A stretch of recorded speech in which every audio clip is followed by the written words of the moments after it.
fait 18 millions fois 0,5. dañoo bari mbalit. 9 millions de tonnes par jour de déchets yi la nekk au Sénégal. Et dans ces 9 millions. par rapport à la moyenne mondiale ñun fan lañ toll ñun li ñuy produire dafa bëri wala bëriwul si déchets. Boo ko seetee par rapport aux pays européens nous sommes moitié producteurs de déchets. En fait les déchets c'est aussi un indicateur de développement. D'accord. Plus un pays est développé. Plus il produit des déchets. kuy lekk gerte caaf moom lu bëriwul déchet de. donc foofu la nekk. Donc ça signifie quoi. c'est tey la question de l'emploi des jeunes dafa nekk un défi. bu ñu posé au président Diomaye. Et donc chaque secteur. dafa war a xool. dans l'agriculture dans l'élevage dans l'environnement dans l'industrie dans la transformation agroalimentaire des produits et cetera fu ci nekk administre yàlla xam na ni ce défi mën nañ koo relever tout est rek dans l'organisation qui sera fait et je pense que ni donc boo jëlee emploi vert yi tey sur la question du reboisement maa ngi doon wax léegi question déchets mënoon naa jàll ci question la mise en place de villes vertes pour l'aménagement de l'espace urbain. C'est un défi. Dans lequel tey les collectivités territoriales war nañoo mën nañoo embaucher des centaines de jeunes pour mettre en place ces centres verts. Encore faudrait-il que tu aies un ministère de l'environnement qui fasse l'encadrement technique pour que les collectivités territoriales nga mën leen a gunge ci ni ñu koy defee ni ñu koy entretenir nga dem ci les forêts classées nee naa la nous avons combien 13 200 000 hectares de forêts classées. C'est 13 200 000 hectares qui doivent avoir un plan d'aménagement donc pour pouvoir exploiter rationnellement ces productions forestières.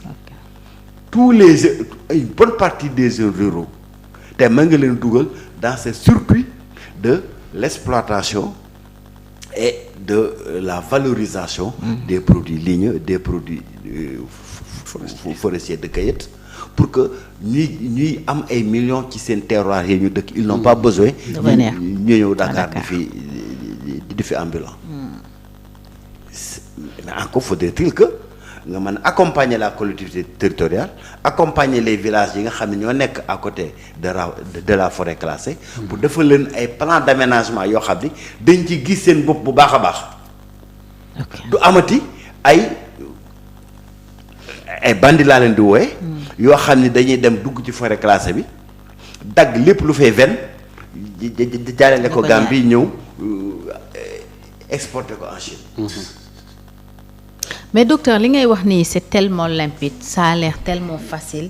Man question bi may xalaat mooy pourquoi ñi fi nekkoon ba tey defuñu ko est-ce que volonté politique la wala ni nga koy waxee nii moo yomb et que soo ñëwee la réalité elle est tout autre dafay méttee peut-être doxal c'est quoi le problème? À mon avis c'est d'abord une question de volonté politique. Ok boo seetee le ministère de l'environnement malheureusement. Depuis Cheikh Abdou Khadir Sissoko gisoo un professionnel du développement rural wala de l'environnement ñu jox ko. loolu yàgg na de. dañuy séddale ministère yi yàgg na Cheikh Abdou Khadir Sissoko. depuis Cheikh Abdou Khadir Sissoko. maa la koy wax léegi. C'était en quelle année? Ça c'est depuis Diouf non 1982. loolu Diouf la dañ koy dégg rek. da nga koy dégg te boobu léegi bu ñu séddale poste yi ba gis politicien boo xam ne amuñu fu ñu ko def. ñu sànni l'environnement. dañ ko ñàkkaloon fayda d'ailleurs environnement. boole ci culture ak artisanat. boole ci ministère de la culture et de l'artisanat. c'est ton domaine aussi. amuñu ko parfois ñun moom boobu. kii gën a ñàkkal solo. boobu mosuñu ko am boobu mosuñu ko sax am. mais il a raison il a raison. Ce sont les parents pauvres souvent des gouvernements. tey boo demoon Allemagne. boo demoon réew mi ni Suisse. réew mi ni Norvège. le ministère de l'environnement c'est l'un des ministères les plus importants. oui. xam nga tey par une simple mesure administrative. te boo xam ni dafay jariñ travailleurs. on aurait pu mënoon nañu créer un millier d'emplois dans toutes les entreprises. Oui. avec le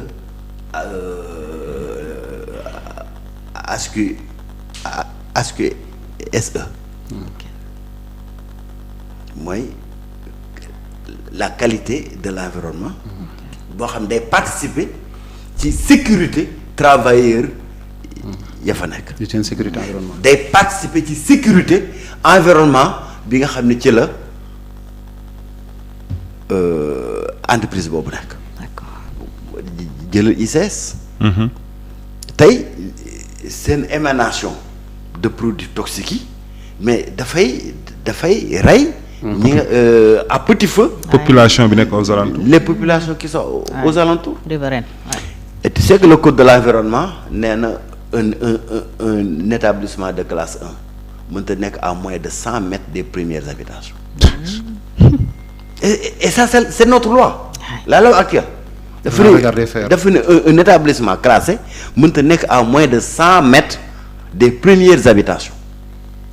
si dañu maa taqaloog ICS bi ngay dégg. wala ngay jëkk ci ñu ICS ne la ñoo ma fi fekk si. waay dégg nañ fi loolu tam. ça signifie quoi qu'il y a un périmètre de sécurité qu'il faut faire. et aujourd'hui nag il faut faire l'audit de ça. xool comment régler ce problème parce que c'est un problème. boo xam dafay engager la santé des populations. ñu ngi waaj am cas bu mel noonu Bargny. avec la centrale. Les populations de Bargny ont longuement manifesté ça n'a rien changé. c'est pas possible. Les travaux se poursuivent. c'est-à-dire que loolu ça doit faire partie de la reddition des comptes audit des comptes des entreprises. yan entreprise ñoo mën a continuer mën a nekk fa ñu mën a nekk bu ñu fee nekk yan mesure la ñu mën a àndal pour pallier les dangers yi nga xam ni dañ koy indi ci population yi nga xam ne dañu nekk alentour parce que nag bakkan moom kenn du ko jëndee dara. la santé des populations n'a pas de prix. dëgg. et la preuve maladie chronique yooyu gis nañ il faut que l'État maintenant accompagne l'entreprise pour délocaliser ko l'État va l'accompagner pour délocaliser ko. dafa am sax loo xamante ne docteur dafa am te dañ la koy wax un corps sain dans un environnement sain. loolu yàgg nañ ko dégg. tu vois. tout à fait li ngay noyyi. tout à fait. ak gis nga ba ma njëkkee dem Italie am jardin bi quoi un habitant bu dëkk ci kaw yor appartement comme ñëpp mooy non responsable du jardin bi.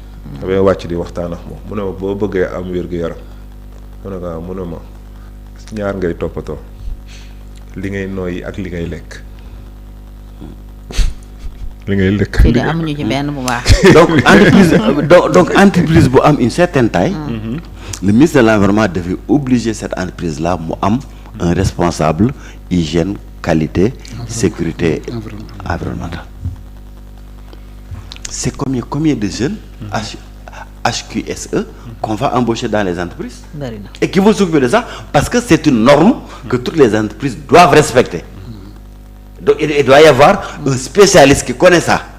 Il y a énormément de jeunes yoo xam ne tey formé nañ leen dans nos instituts ils sont au chômage.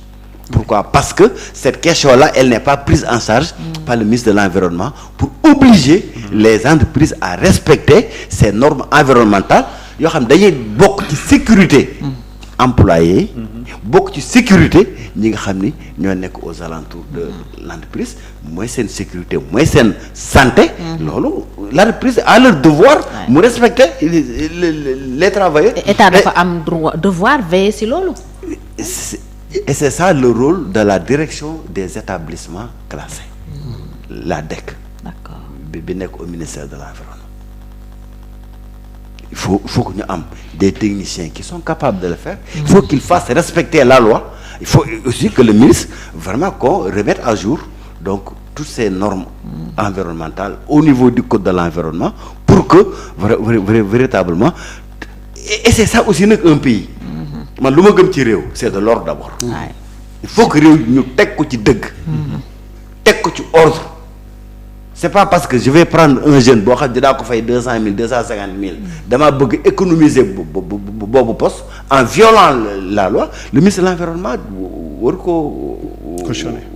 ko bàyyi.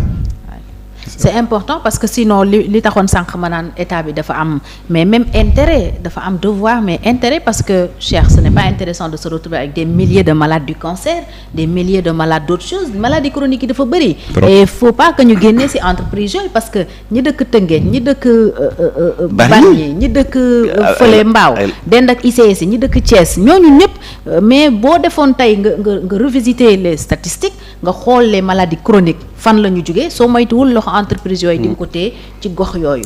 xale yeeg mag et li ngay wax ni les données épidémiologiques dañ ko wane dañ ko wane à Mbeubeuss aussi. tout à fait. c'est pas possible. boo ci bu ñu ci génnee ñun ñu dëkk Liberté 6 un cas que Mbeubeuss ne peut pas continuer comme ça.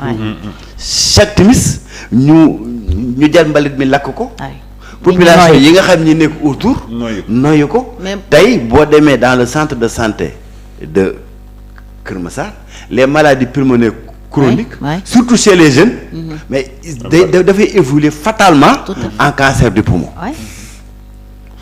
Mbeubeuss man la première fois da nga fay dugg rek tu sens que l'air est pollué la première et l'unique d'ailleurs benn yoon bi ma fa dem c'est l'impression boobu laa njëkk a am. cette question-là elle doit être réglée dañoo war a moderniser notre système de gestion des ordures. ordure dafa am cycle bu mu war a jaar. collecte. tri mu dem ci centre de tri li ñu mën a réutiliser ñu réutiliser ko li ñu mën a valoriser par la transformation ñu transformer ko li nga xam ne li ñuy wax li ñuy tuddee déchet ultime ñu yóbbu ko dans un centre d'enfouissement technique et ce centre d'enfouissement technique dafa am ay casiers yu bokkut yi casiers c'est des déchets yoo xam ni c'est des déchets yu amul benn toxicité yi am na casiers yoo xam ni lu mel ni ay déchets d'hôpitaux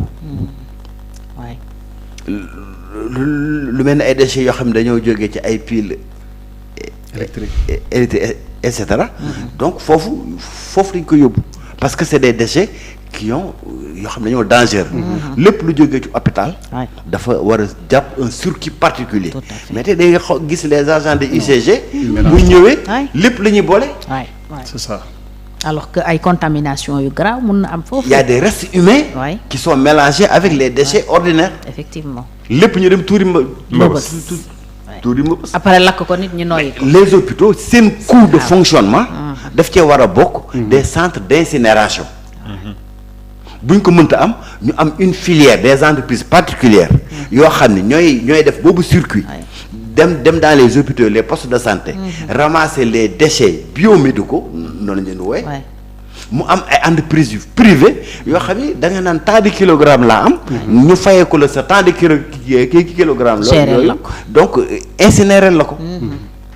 déchets ultimes yi nag mu am casier boo xam ni au niveau du centre d'enfouissement technique. foofu lañ koy suul parce que foofu dañuy defar.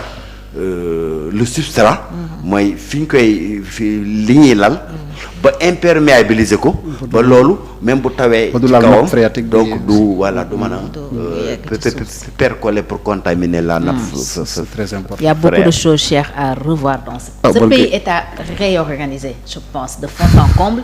Il y a beaucoup de choses yoo xam ne ñu ngi koy caaxaane et ça met la population en danger. Après ça explique beaucoup de choses. Fatou, on joue